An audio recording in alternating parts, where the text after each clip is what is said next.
Can I ask which wolf were you? Yeah, you could, and I'll answer. Which wolves do you know? I know Rabbi wolf. It's my uncle.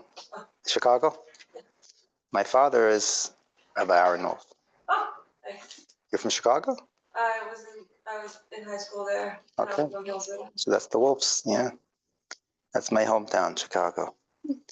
Been here for many years, but that's the hometown. So, yeah, when I was in Chicago, there wasn't a yeshiva. So I'm out of Chicago since 13. So my memories of Chicago is a different Chicago today. Okay, so what are we talking about today? The title was Thinking Chassidus, right? So why that title? Because the Rebbe Rashab, the first thing that comes to mind with the Rebbe Rashab is being truthful.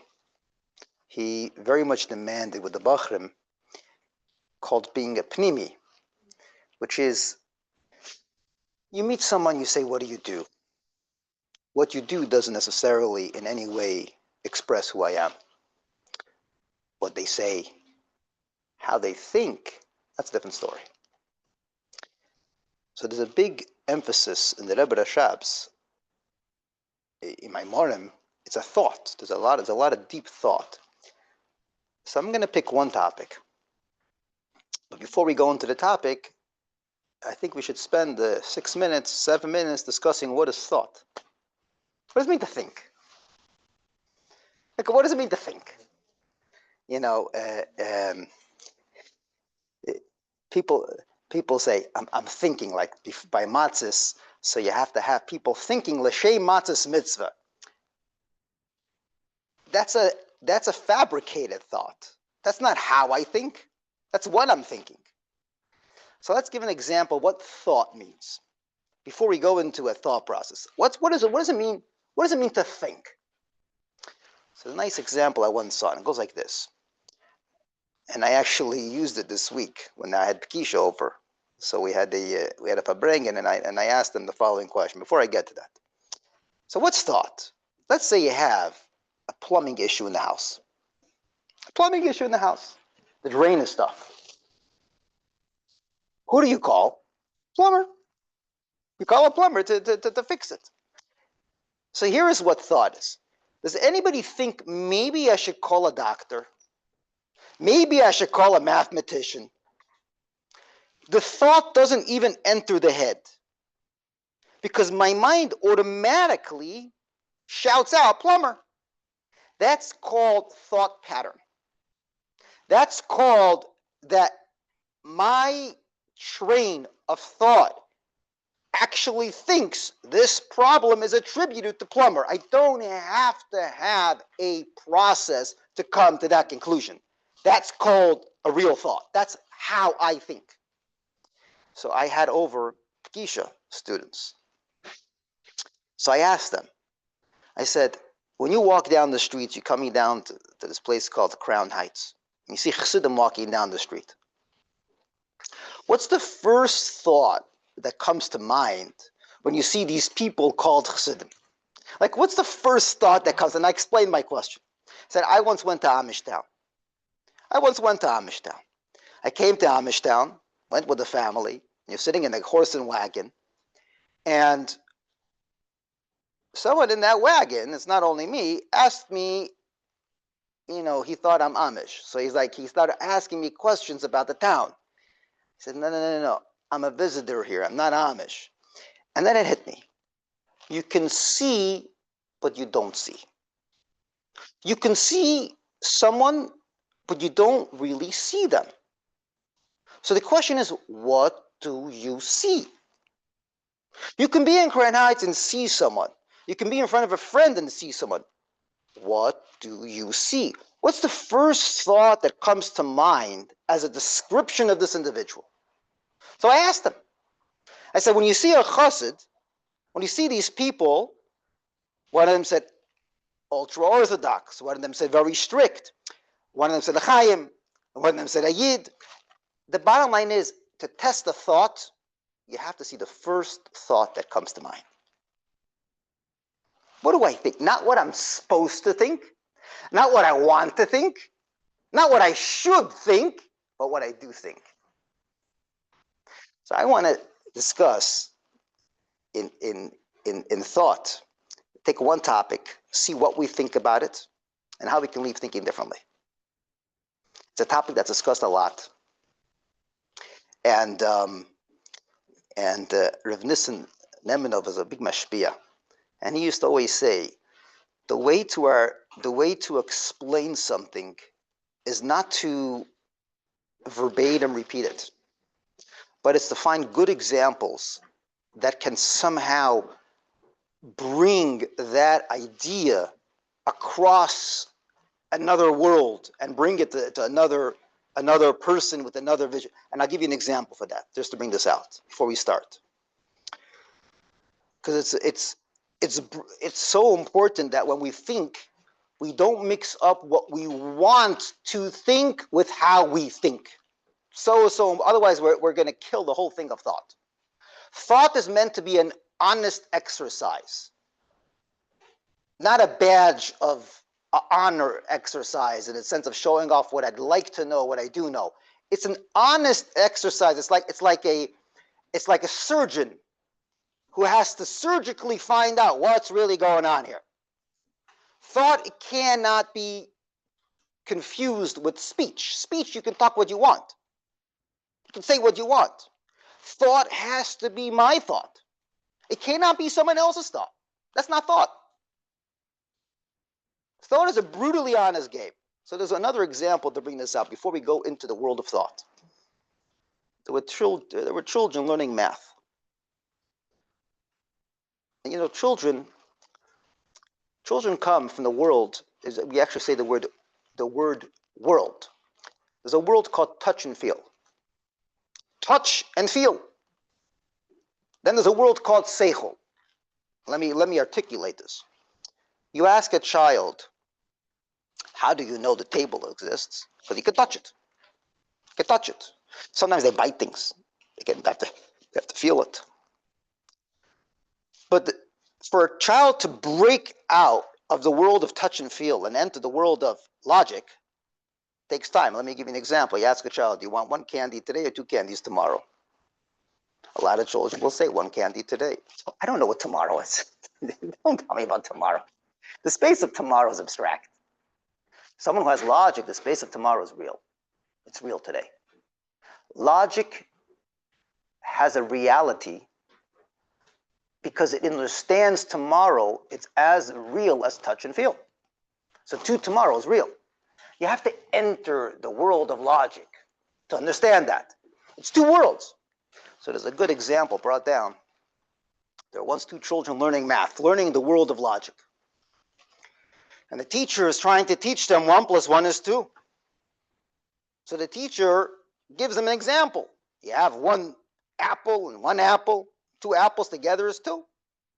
Amachaya, the children will say 2, and today they all have to say it. They like Bekil Zidmil, together. 2, 2, 2. It's like a whole choir. The teacher for sure understands. They all got it. They all said 2. They said it. They said the right answer.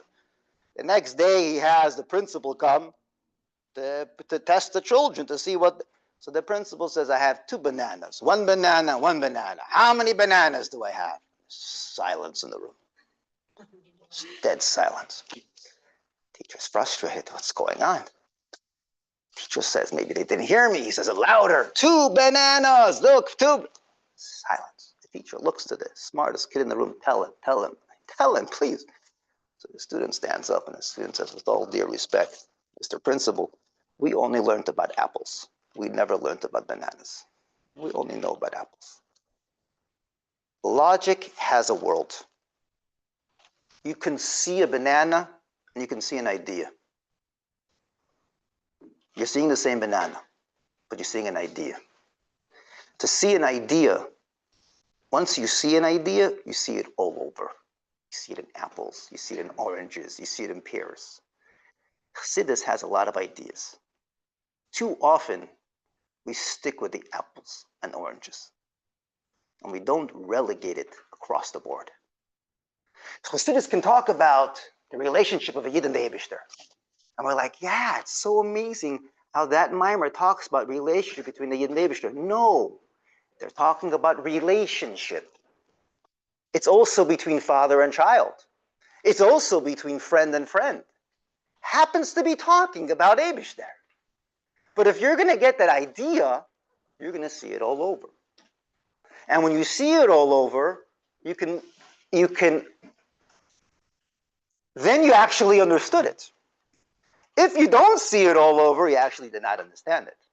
Just like the child who saw the apples and the oranges and didn't see the idea. To really see the ideas that we talk about, we have to be able to see them across the board. So I want to talk about one idea today. Start with one idea and hopefully leave that we should at least say to ourselves, yes, it does exist across the board, and hopefully leave with a kernel of a thought how it exists across the board. An idea goes like this. So the Rebbe often sends us for motivation to a certain chapter in Tanya. And he sends us, it's like a 3/4 of a page. And many people just read it.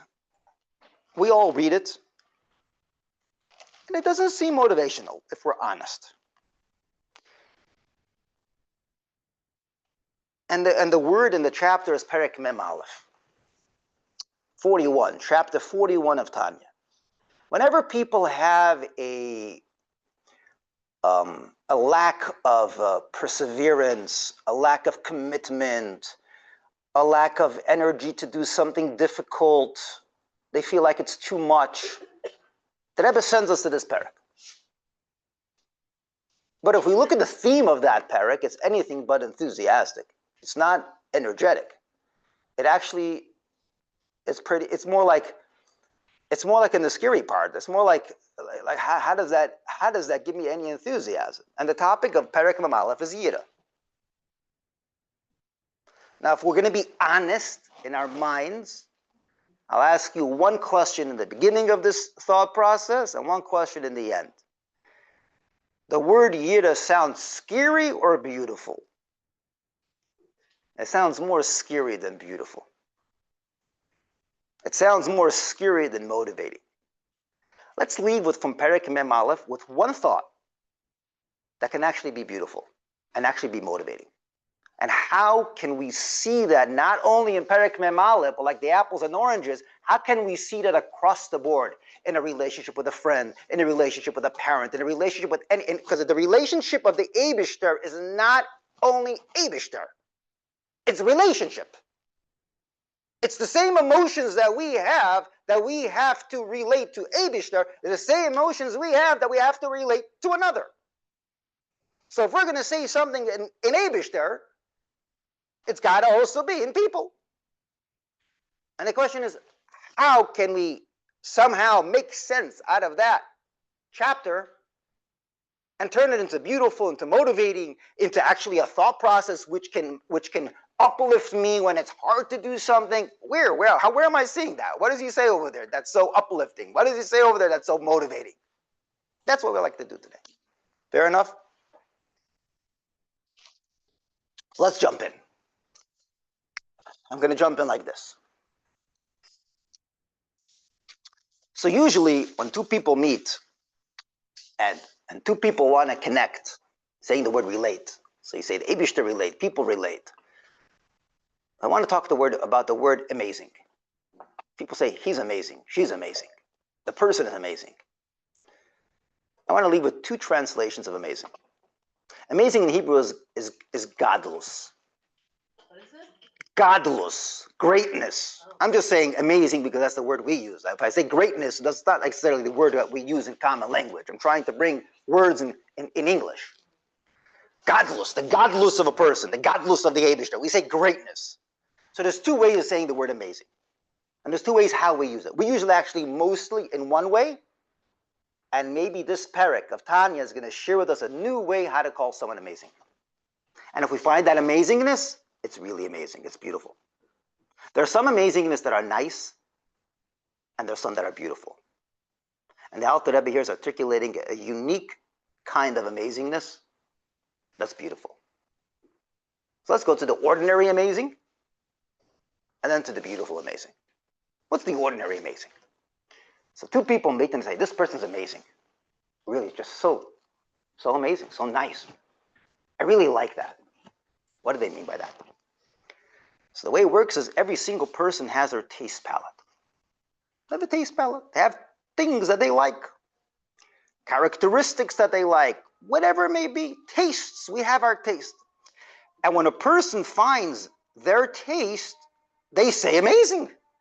Why do they say amazing? Because it tastes good. So what you're saying is, you found a tasty moment. That's what we usually say, the word amazing. And it's not amazing when it doesn't taste good. It tastes sour. It's not my taste, not my type, not my kind. That's basically saying not the amazing self that I'd like to find there. That's how we create and develop connections throughout life, based on my taste palette. And by the way, this is also with parents. What do I mean with parents? Not every expression of affection from a parent to a child is the parental affection. Often it's what I find amazing in my child. And I can also find moments that are not so amazing in my child, even though they're my child. And I'll feel myself less tasty in that moment. This is the nature of amazing. Amazing means my taste. And that's beautiful. And that's how people connect. That's how people forge connections, relationships, etc., etc. What's the problem? The challenge is very simple. The challenge is what happens when you're going to inevitably realize that you also have in this other person other things. There are other tastes there. There are other things going on there. It's challenging because the definition of tasty is my taste. I'm going to feel less when it's not my taste. So it's very challenging. As a matter of fact, it can sometimes cause a disruption to the relationship. And by the way, I once shared this thought, and there was a lady there. There was a lady who was a Shatchonis. And I actually tried this out a few times. And she said something brilliant. And she said, when she used to have, I guess she had like a class of ladies, and she gave them an exercise. As a parent, it's a pretty amazing, it's a brilliant exercise. She said, she asked the parents, write down what you see amazing in your child, and write it in the order of preference that you feel is more important. Like she shines, and this thing is like her main mila, her main virtue. Number two is number two. Number three is but put it in the order that you feel important. And then have your child write on a different paper her milas that she sees in herself in the order that she thinks is important, reflecting herself. Important, or which one she expresses the most? Her sense of importance. Everybody has their, everybody says, I know I have 10 miles, but this is really where I feel myself. This is really where I express myself.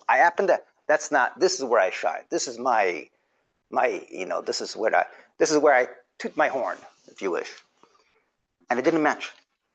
And often didn't match. And why did it match? Because it can't match. How many times, it's a beautiful thing in people, how many times do people say, I know you so well? And then you think, really? If only you would know X, Y, Z. You don't know. You know the things that you know. You don't really know.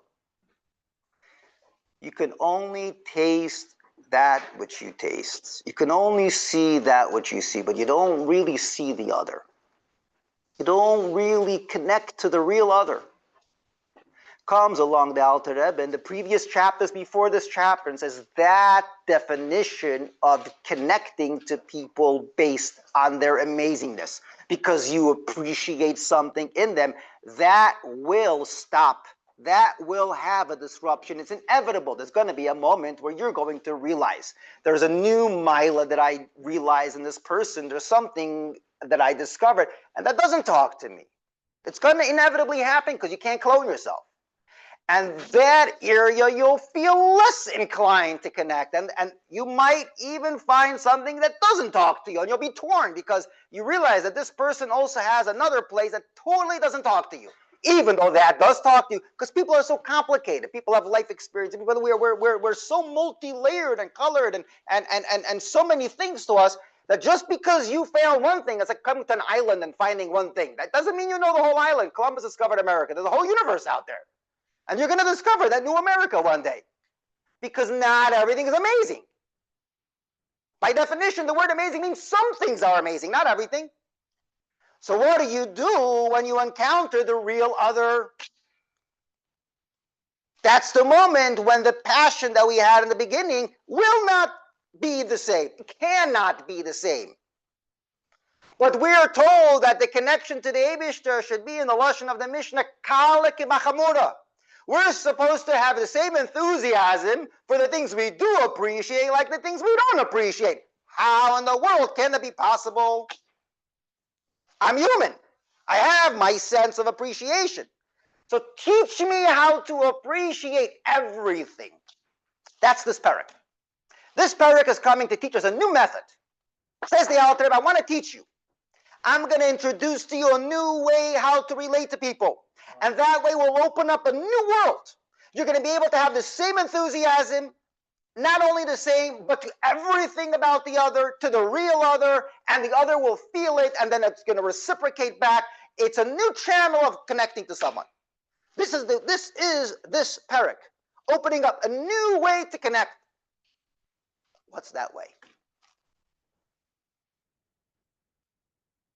So what do we? Let's just summarize what we said until now. What do we say? We brought out a challenge. Till now, there's the regular way of connecting, the regular way of greatness, that I see something that I like in someone. But that leaves us with a challenge, because it's inevitable there's going to be a moment that I'm going to discover something that doesn't talk to me. And that moment will be a tough moment and rip into my relationship and my connection. How do I answer that? That is what we're discussing right now. How do I answer that moment? How do I bring myself to use that moment not as a descent and not as a lowering my connection, but actually to open up a new connection, and that's going to be actually this parak. Parak Mamalov opens up a new way I say the word great, and so it's actually going to be beautiful, because the moment we realize that, we say, wow, those relationships that we encounter and we see that, we actually say the word beautiful. We don't say the word only amazing, say beautiful. Amazing could be amazing. There's a lot of amazings, and then there's amazings that are beautiful. Beautiful means there's some kind of oxymoron going on up here that makes it beautiful. There's some kind of two colors mixing that make it beautiful. One color is not beautiful. Two colors mixing makes it beautiful. There's something going on up here that you live saying, ah, that's beautiful. What is it?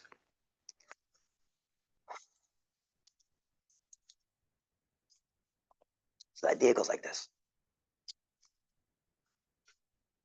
A beautiful moment, I'm going to say it the way it is. A beautiful moment and a real moment is a moment that a person says, I'm going to say these words. The moment a person is going to say, I don't appreciate, I'll never appreciate. I'm going to say words that don't make sense, so let's see if they can make sense. I'm actually sitting in front of someone that I realize for the life of me, I'm never, ever going to really get them. Never. Not possible. And that's going to bring actually beautiful moments. The moment I realize that. Now, what does that mean? Then you're never going to what? I'm never, ever going to really get them. You know, sometimes you say, I get someone. I really get them. I really understand them. I really appreciate them. So we're going to start the other way around. The ability to start off a connection, to start off a relationship, to start off a connecting to a someone, not by saying I know them, But by saying the opposite, I'm never, ever going to really know them, because people are really worlds apart. The truth of the matter is, you never really know the other. You know some. The ability to start off saying, I'm never, ever going to really know them. As a matter of fact, the more I know, the more I realize how much I don't know about them. They're worlds apart. I'm going to call them, they're like a king. What's a king? The word king means there's something there I'll never achieve. There's something there that's a world that's not my world. And I recognize that, not that soon I'm going to get to know it. And not that within a certain amount of time I'll get to know them better and I'll get to know everything of them. But I start off saying they are a separate person. They always will be. And there's going to be things about them that I'll never, ever understand. For example, a child. A child is playing with toys on the floor. No one's going to go to the child and say, come on, do a math problem. Grow up. Why are you playing with the Legos? You're playing with a toy truck. Let me give you a math problem. No one's going to say that. Because there's a childish world that you have to respect is a childish world and will always be right now. In this that is going to be a child. The ability to identify the gap that exists and say that is a real gap. And I'm never, ever going to... I'll give you a few examples to bring this out before we even continue. You know what the hardest thing is? When you know something and you want to learn it again. Why? But it's also the most beautiful thing. Because if you do it, you suddenly leave realizing how endless knowledge is. And it opens up a whole new floodgates of knowledge. But why do I not want to read something that I already know? Because I say the word I know. I know is actually the most damaging thing to know. The word I know is the most damaging sentence in the journey of knowing. Because it stops you from really knowing. Because when you say the word I know, you're not really open and curious to know. You're basically announcing, I know. But that's not what knowledge is. Knowledge is the journey of hunger, a sponge to collect knowledge. And that hunger attaches you to the knowledge. So the ability to say, I don't know, but I want to know. Tell me more. Actually helps you know.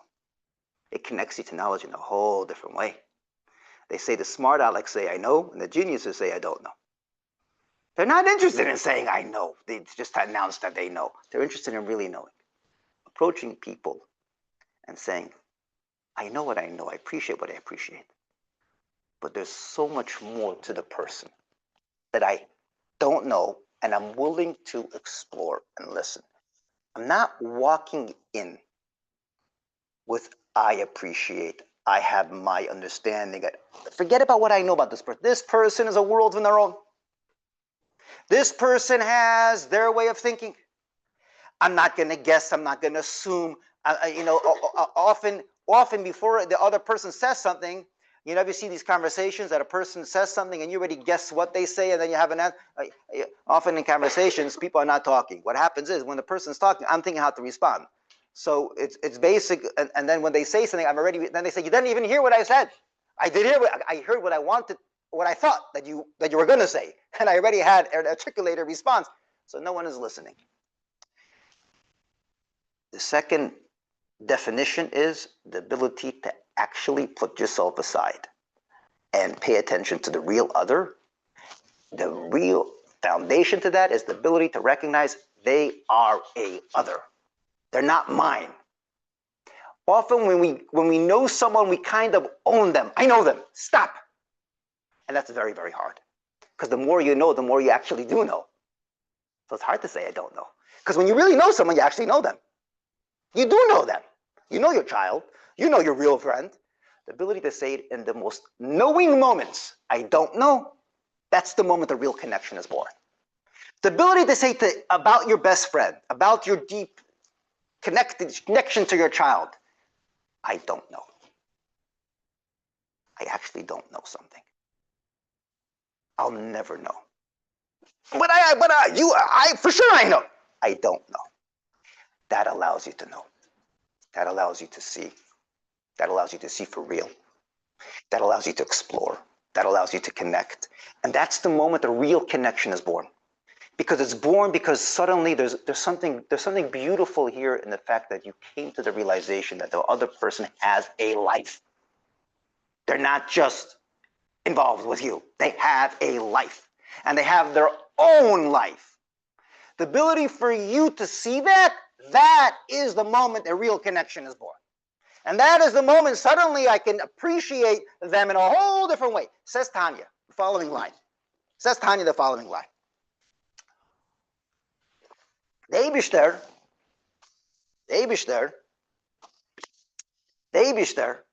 is great. What's great? Great means that I'm never going to ever know him. Tanya says, do you know the way to relate to the Eibishter? Yeah, I have mitzvahs. I have mitzvahs to do. So I have mitzvahs that I appreciate. Maybe tzedakah is something that I appreciate. It makes sense. It's a mitzvah that I appreciate. There are mitzvahs that I don't get. Lulav. You shake a lulav. I don't know. I wouldn't come up with that. I wouldn't come up with that. The Eibishter gave that. I don't think anybody comes up with that, right? But the Eibishter's mitzvah. So where does enthusiasm for that come from? Says Tanya, the enthusiasm comes from the recognition, I don't know him. And the Eibishter, it's easier for us to say it, but it actually is the same foundation. And it's a beautiful thought. It goes like this. I know him. The guy is weird. Sorry for my English, my French. He has a different sense of humor. You know, sometimes you sit in front of someone and he has a different wavelength of thought. And it forces you to stop, pause, and say, how does this person think? How does he come to conclusions? Where does his thoughts come from? So the ability for me to say, pause. This Eibishter, me to start off saying, I appreciate, I don't appreciate, the greatness in my connection to him is the ability for me to recognize, I'm never going to get him. But I know that he likes that. It's like, you know, it's like two friends, and I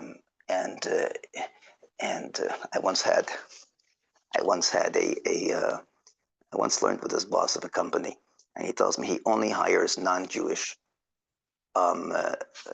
executive assistants. I said, why? So he said like this. He says a Jewish person comes in, and he tells them he needs a coffee, and he likes 4 spoons of sugar. That's what he likes, 4 spoons of sugar. She comes in with the 4 spoons of sugar. You should do 3. You should do 3. It's just not healthy for you. Boss, this week we'll do 3. We'll get to next week 2.5. And by 2 weeks, we're going to get to 2, which is not healthy. He says, I don't need people who care. I need people who listen. I need them to listen to my work. I need them to get things done. The ability to see there's a gap between me and him, I'm never going to get him, allows me to really listen. My child wants something. All too often, I'm going to judge that, an adult, teenager, I'm going to judge that one based on what I appreciate. The ability to stop and listen to wants of others comes from one foundation. Stop my taste. Pay attention to their taste. The ability for me to listen in a conversation. The ability for me to be present in any moment of life is the ability to realize number one, we are worlds apart. Pay attention. No, but I really know what they're saying. No, you don't. It's really hard to say to the I know that I don't know. But that is where relationships start. The moment you realize there are worlds, there's a gap. The gap exists. That allows me to pay attention. And that allows me to actually listen to the details, and the other feels it. And suddenly I can relate to them in a different level. Suddenly they open up to me in a different level. Real listeners are real conversations, have real connections. That is the root to it. So the amazingness is not in the fact that I know. It's in the fact that I came to the realization that I don't know. I'll never know. I can live with someone for 90 years and I'm never going to know them. I'm going to know part of them, but I'm always going to have that recognition they are another. That is going to start. That is going to push the connection. And without that, you're not going to have the connection. Says the Alter Rebbe and continues, and he says the second part. And that actually gives me an appreciation to every single detail. And I thought of a nice example to bring this out. You have to think of examples. I thought of a nice example. Last year, there was a war in Eretz Yisrael, 12-day with Iran. So the reports say there were 200 pilots that flew that morning, right? 200 pilots. Eretz Yisrael sent 200 pilots over to Iran. Now, if you read the reports, these pilots were trained for years for these kinds of missions. They actually trained for years. The fact that they woke up that morning to do it, they didn't just wake up that morning, and it wasn't just months before. It was years. One of them, I remember reading. One of them, he says, when he came into the Air Force, he was a chatchila ton. He has to train for a mission of one day they're going to have to attack Iran. That was years before. So you're talking about people that the whole life they trained. Think for a second. Imagine one pilot wakes up that morning and he says, I'm 1 out of 100 out of 200. Just what is a statistic? It's a 0.1%. It's a 0.5% of all the pilots. And I can't fly. I have a headache. I have a stomach ache. I can't fly that morning. Why is he not going to do that? So I want to say the following line. The motivation of the pilots was from what they don't know, not from what they do know. And I'll explain. You ask the pilot, what do you know about this mission? He's going to say, I have to attack this corner. Does he know when he's going to bomb this, that has an after effect that they can't launch, and then these people on ground can do this. There was a whole sequence of events, and he knew there's a sequence of events, but he didn't know what it is. So when he's going to say, or let's say he's going to fly, and he's going to say, I don't want to do one bomb. I'm going to do only this. I don't want to be so much. I don't think this is so important. There's no say. I don't really understand the full importance of every detail, and that actually makes it important. Because I know there's a commander-in-chief that has the full plan, and he wants that detail. The gap between me and that commander, and the fact that I'm never, ever going to understand that commander, I don't know. That makes every detail important, because the moment I realize it's coming from his head and it's coming from his wand, that develops in me a certain cherish that every day. This could be the grand slam detail for the whole, who knows, for the whole thing. And that's how the pilots took off. They took off with a certain reverence for because they knew that says Tanya, that's similar to the mitzvahs. When you take a mitzvah, there's two ways of looking at a mitzvah. There's a mitzvah that I appreciate. There's a mitzvah that I less appreciate. But then there's a whole different ball game. I'm never going to understand. What do I understand? What do I appreciate? The fact that this is a commander, the fact that this is someone, he wants it. I don't know what this is going to accomplish for someone, for the Eibishter. So that creates a certain sense of appreciation, even in the details that I don't appreciate. That's in regards to the Eibishter. So there could be, let's say, lulav. I don't understand. Do I understand stucco? I don't understand anything. So I'm based on his understanding. It's like the pilot with every single detail. So every single detail has the same reference. So you can wake up with the same detail of the lulav, with the same detail, like the stucco. It makes no difference. It's all the same thing. And it's the same thing in relationships. The moment I realize it's not about what I like, it's not about what I appreciate, but it's about the smile of the other. It's about what's going to make them tick, what's going to make them feel good. I don't care what it is for the moment for me. The fact that I appreciate it now a little bit, or I appreciate it now a little bit more, I want their smile. I'm not looking for what I get out of it. This is what my child likes. The moment I tune in, two people go on a hike. One person wants to go on the scenic. One person wants to go people go on a trip. One person wants to go on scenery. One person wants to go bowling. Each one has a different nefesh, different thing that they want to do. So if you just judge based on taste palette, one of them is going to feel like he's losing out. He's losing out. He wanted to go. He wanted to go on the scenic. Scenic is so nice. And he's losing out. But then there's a different approach. I just want to spend time. I don't care. Wherever you want to go, go. Wherever you go is good for me. I'm not looking for the scenic, for my taste. I'm looking for you. You're going to smile there, I'll go bowling. You're going to smile there, I'll go there. That opens up a whole different relationship. The relationship is not based on what I appreciate. The relationship is based on your wants. That's what you want. And I'll be there. I'll be present there. I want to spend time with my child. It's wherever his world is, that's where I'm going to spend time. And any, whether it's a toy truck or a fire truck or a cement truck, it's all the same thing. Because the premise that connection is not my taste. It's the appreciation that he has, and he is actually, I'm spending time with his smile is what's triggering me, not necessarily what I. This opens up a different connection.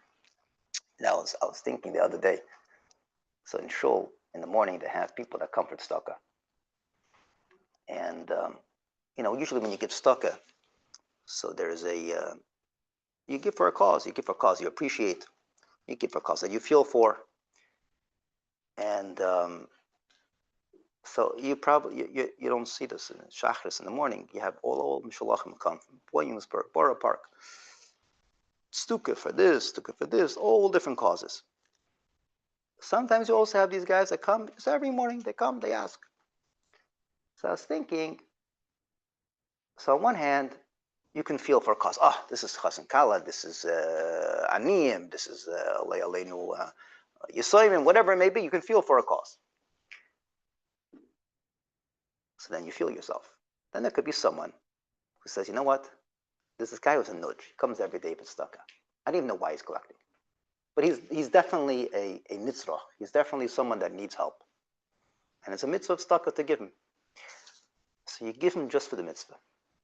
I'm giving him, that's like the father playing with the children, the toy trucks, just for you. I'm going to play it. Not because I enjoy it. It's not what I do in my free time to play with toy trucks. It's not what I do in my free time. But I'm going to do this for you. The ability to do a mitzvah just for him, that's the second sense of greatness. The more we flex that muscle, the more we open ourselves up to the same muscle with people. The same exact muscle. There's a muscle that we have. There's two muscles. There's a muscle of my taste palette, and there's a muscle of the other. The more we do it, it's actually co-relationship. The more we do it with mitzvahs, the more we can actually do with people. The more we do with people, the more we can do with mitzvahs. The ability for me to taste other and not only taste myself is exactly the same.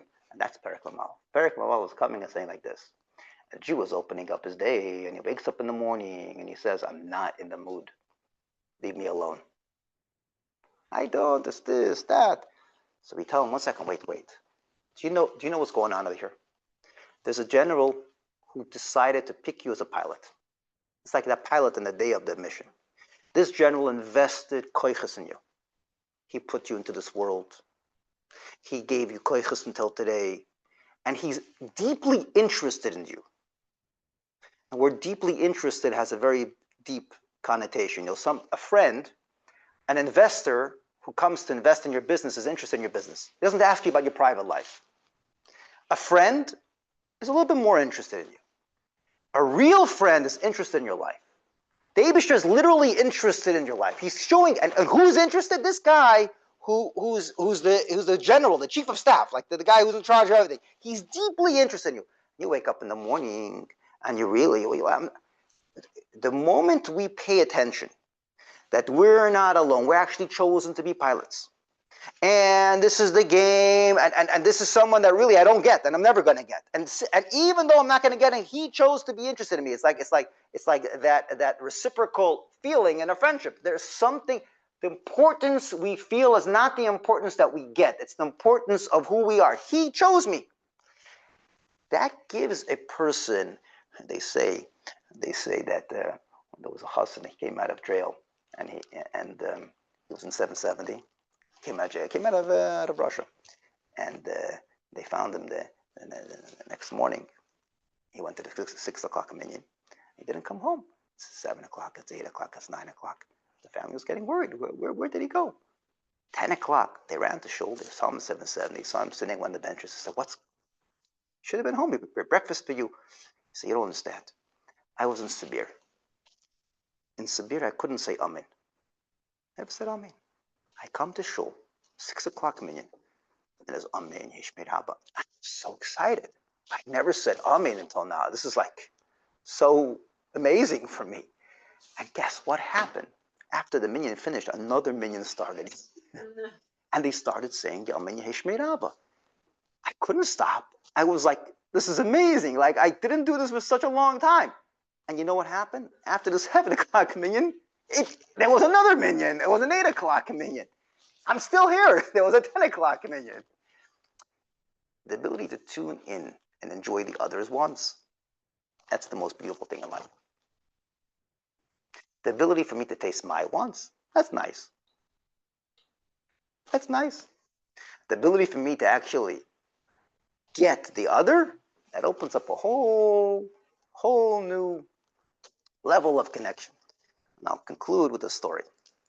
It's a story that I share. I like the story a lot. And the story is with Mendel Futafas. And Mendel shares that when he was in Sibir, so Mendel Futafas, if you pay attention to the stories about him, it sounds like he went to Sibir and he went to like this he had a podcast there, like he was interviewing pickpocketers. It was a very interesting situation going on with him in jail. He came out like on a high, like all these different stories.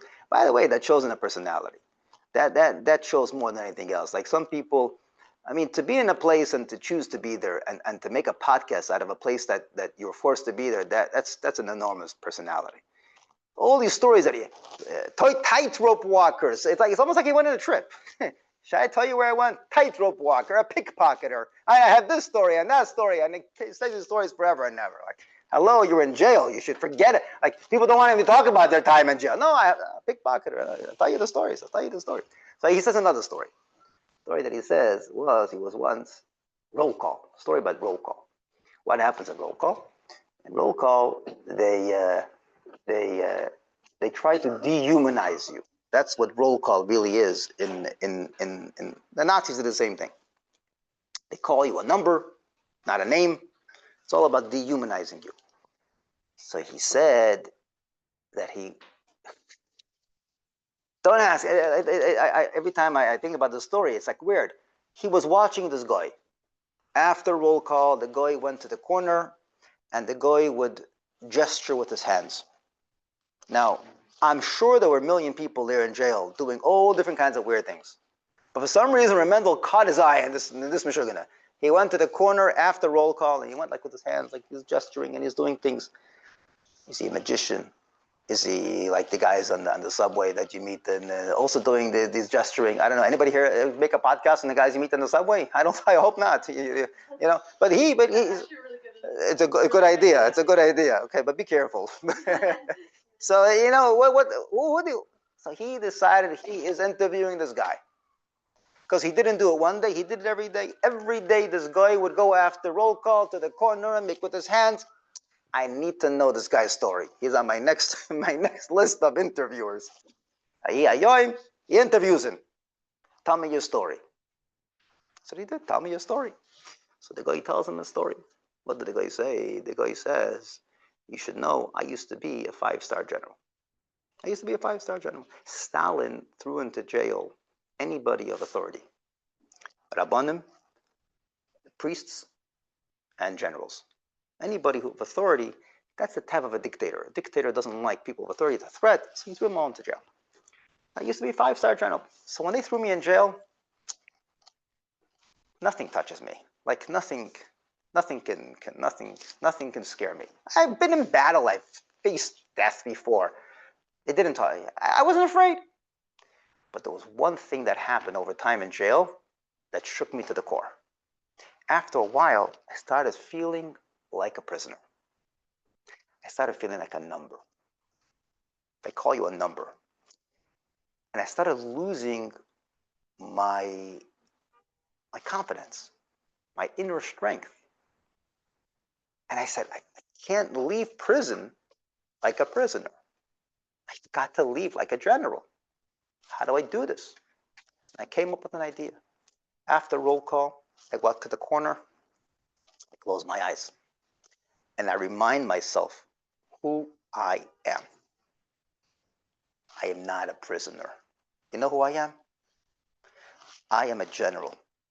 And I visualize my soldiers. I visualize the pride and confidence I had in sending them out to war, the immense responsibility, and the immense sense of leadership and strategic thinking that I have with that's what I visualize in the corner. And I actually send them to war and I talk to them. Then I leave that thought process as a general. Now I can start my day. You're not going to take my inner pride away from me. And Mendy used to share the story as a glimpse in the story of a Jew.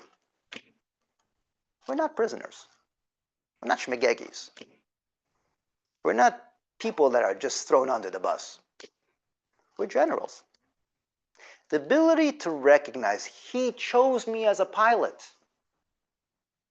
I'm not just walking away. A mitzvah means that the general chose me as a pilot. And he gave me a mission, and I don't necessarily ever understand the full extent of that mission, but that's precisely why it makes it important. Because I'm the one to execute it. It's dependent on me. He gave it to me. The sense of recognition that brings out in a person is a sense of importance and confidence that's not importance and confidence because I know. It's importance and confidence based on his knowing. That gives you a different ball game of a playing field. It's like they say, the playing field there it's almost like, I feel like the pilots actually said this. I feel like I'm saving Am Yisrael. That's what the line of dying. The feeling of importance from a mission is incomparable to the feeling of importance of taste palate. Feeling mission is so much more powerful than feeling taste palate. Says Perek Mem Aleph, every Yid, when they have a down point, think of mission. Think of it. Don't think of taste. Taste makes you down. Taste has ups and downs, like the stock market. It has an up and it has a down. Mission is the most powerful point in a person. I'm not somebody that has a taste only. I'm on a mission. I have an importance that can never be taken away from me. This is the thought process that can suddenly awaken someone. Someone that suddenly today thinks about themselves, whatever they think, the ability to say, stop, pause. It's not only what I know about myself, he knows a lot more about it. Think about it this way. When the general chooses a pilot, they know why they're choosing him. And there's probably reasons the pilot doesn't know why they choose him. That means that your preciousness is not only from what you know, there's a lot more. It's like when the genius calls you and says, I want to talk to you. Why did he choose me to talk to? Because he obviously sees hidden koiches in me. He obviously sees something in me. So if he chose you, then you should appreciate a lot more of yourself than you usually appreciate. You should realize there's a lot more to you. What you know is only a small picture. That ability comes from one word, I don't know. I don't know myself. I'll never know my full strengths. But if he says that opens up a whole. So this perek opens up the second chapter in amazing. There's amazing that's nice, and there's an amazing that's beautiful. And the beautiful part is the solid rock. In English, they call it believing in yourself. That's perek Mem Aleph. Perek Mem Aleph is the ability to tell a person, believe in yourself. Someone believes in you. This melech, he believes in you. He chose you. He took you for that mission. Now, obviously, this is a thought process. But what I just wanted to bring out of here from the beginning to the end is that this is also in relationships. So no matter where you take it, whether it's a friend, or whether it's the Eibishter, the ability to start off saying, I don't know, allows you to actually pick up a different depth in someone and a different connection to someone. And with that, I will conclude. L'chaim v'levracha, l'sosen v'lesimcha, v'noyim amen. Okay. So anyway, I'll open it up to thoughts from you. Make sense what I said today? Or you were like Mendel in the jail watching this guy gesturing. And then one day I'll have a podcast of why this guy was gesturing and what it makes sense. I'll be in the podcast. Okay. Okay. Okay. Well, everybody gestures from time to time. That's how it works. The Rebbe Rashab was all about thinking Chassidus. The Rebbe Rashab was Pnimi, right? The Rebbe Rashab was all about, like I said in the beginning, what's the first thing that comes to mind with the Rebbe Rashab? Like when a person's, I said that when I had the Pekisha students, I asked them, what's the first thing that comes to mind when you hear the word Chassid? Oh, I can't remember that. Yeah. So I was bringing out like the Rebbe Rashab, the first thing that comes to mind is the word Pnimi. Pnimi means real. Where are we real? Real thought. Real thought is honesty. A lot of times we learn, that's why I just wanted to take this topic. A lot of times we learn, we're just learning words. A lot of times people get frustrated, like, where did you get these words from? I hear this a lot. Where did you get these words from? I said, well, you have to think. What does it mean to think? Think means look at the idea and not only the words. So Parak Mamalev is not just words. That's why I gave the example of the apples and oranges before. And if we get the idea, we're going to realize this is really a deep platform where we can use it anywhere. You can use it in business. I saw someone, I said this to someone, he says, in business they say the same thing. When you really understand something, you can do it anywhere. Business, they say, good businesses, do you know how many businesses that are huge failed? Huge businesses failed. Do you ever heard of Kodak? No. You know what Kodak is? You probably never heard Kodak. Do you know what Kodak is? You never heard. You still have films in the house? So Kodak was a film company, huge company. They went bankrupt. Boom. Why? Huge companies they didn't anticipate certain change. How could you not anticipate? So they said, genius companies listen to customers. They don't only create products to customers. And it's a huge difference. A lot of them know better and they make these things. Listening to a customer means that for an executive is humble. It's humbling, but that's where real products come from. And real survey is not giving questions to a customer. It's observing how the customer actually thinks. When you give a question, you're telling them to answer your question. Observing them is seeing how they actually look at your product. That's exactly this. This idea is an idea all over. The ability to let go is the biggest bracha. And Perek Malov says that. Take a mitzvah and say, I'm not in the mood. What do you mean I'm not in the mood? If you're going to have a relationship based on the mood, if you're going to have a relationship to yourself based on your mood, a relationship to your boss, where's mission? Perek Malov leaves a whole new energy. Mission. Who am I? I'm not only my taste palette, I'm a lot more than that. That discussion unleashes a different. They say who's more powerful, a volunteer or an employee? So give me an example. Very good. So you said who said employee? You said employee. So give me an example with an employee and give me an example of volunteer.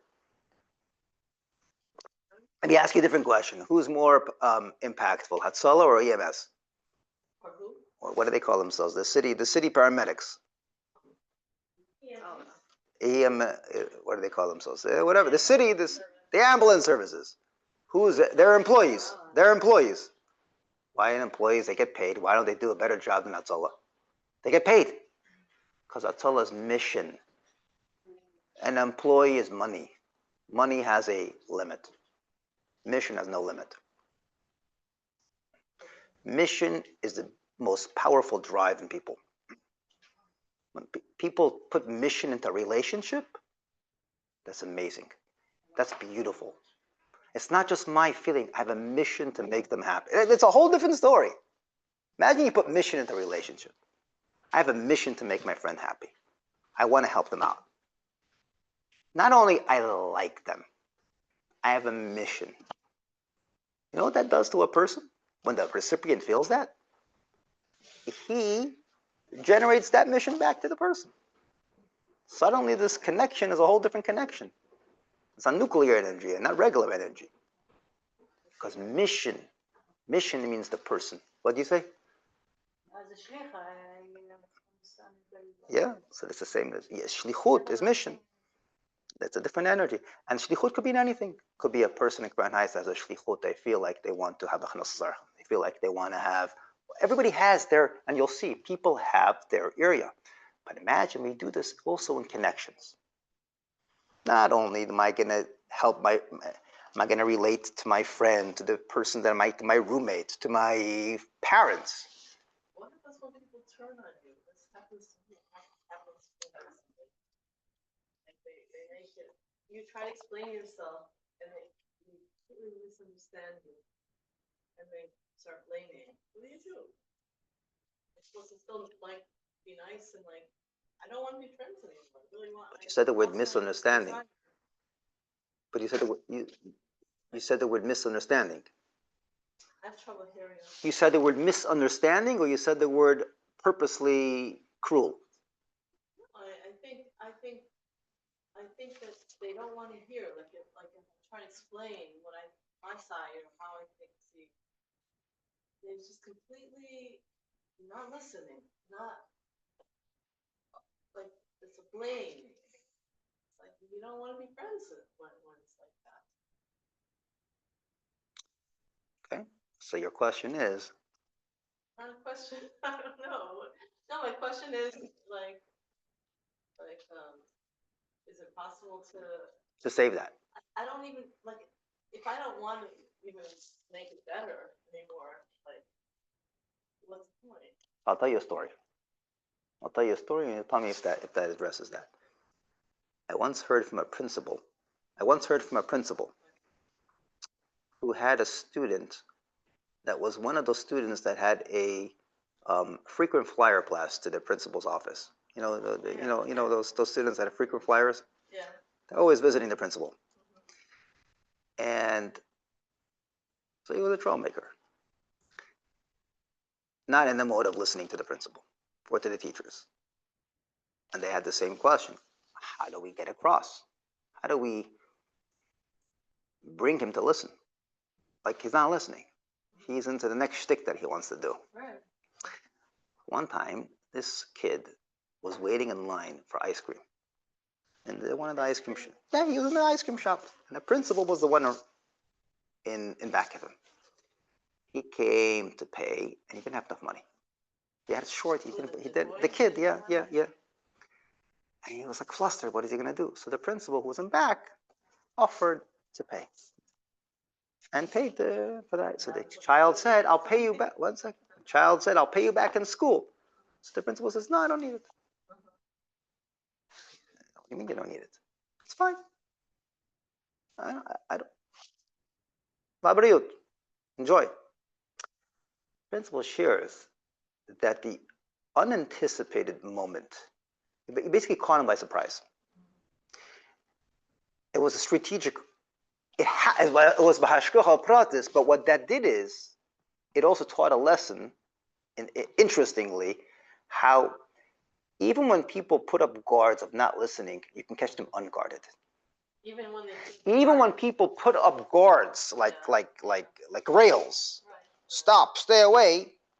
So you can't break a rail, but you can catch them unguarded. You have to wait for the right moment. I don't want to be. No, I lost my desire to. I understand, but it's a response to them, and even if you would speak to them, they're not going to listen because they're not in the mode of listening. So this is what this story can illustrate is there's always a moment where if I have a connection, let's say this is your child and you don't have you don't have an option, right? So or it's someone that you feel dear, or someone that you do want to rejuvenate, you do want to, bring chayas into that connection, right? So this is called nchudas kamayim hapanim al hapanim. There is now you have to put a face to the water. You can't if the water is dirty, it's not going to happen. If the people are resisting it, it's not going to happen. You got to find a time when the water is clean and throw a good face into it, and then it reciprocates. So that's called a strategic kamayim upon it. It's fine. You have to find, and then the reality is heart. Sometimes you ever heard something from someone and it was like noise, it was like background noise, and you ever heard something from someone and it was actually like a feeling awakened within you. People say in camp, kids can say in camp that their counselor told them something and they just felt like they want to do it immediately. And the teacher told them for the whole year and they couldn't care less. So there's the Kamayim Apanim is a real place. When it comes from a space of purity, it enters the heart, not the ears. So if we find the moment where we're not responding, because if we're responding to the previous, that's not pure. So if we find a space where we can actually be pure and not respond, and in a place where the recipient is not in any specific mode, that's very powerful. That is a rule in connections, that when we do that, it's kamayim apanim al apanim. It's basically like you give up because you feel like whatever I'm going to do, that it's just going to be the same again. What's the point? It's never happened before. I don't know. It's not if there's a place to be, like it's stunning. So it's not.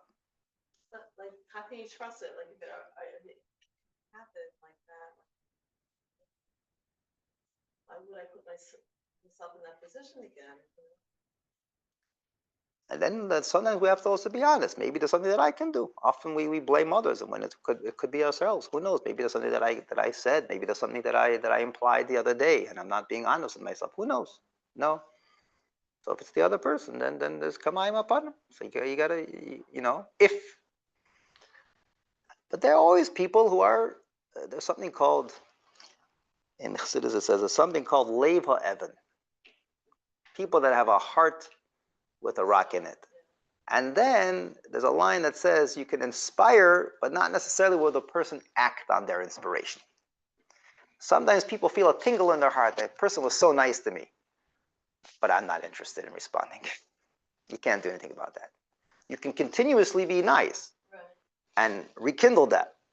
Chances are, by a lot of people, the genuine feeling will have a reciprocate feeling coming back. But then there are people, for whatever reason, bury it. You'll hear stories from people that say, years later, they can call their teacher or someone that they knew and say, you know what you told me years ago is still ringing in my heart. And I started to act on it 3 years later, 5 years later. So, how hearts work is a mystery. But there is something called genuine. Lev, kamayim apanim al apanim. And that has a power to do something, and in a relationship, it could be impactful.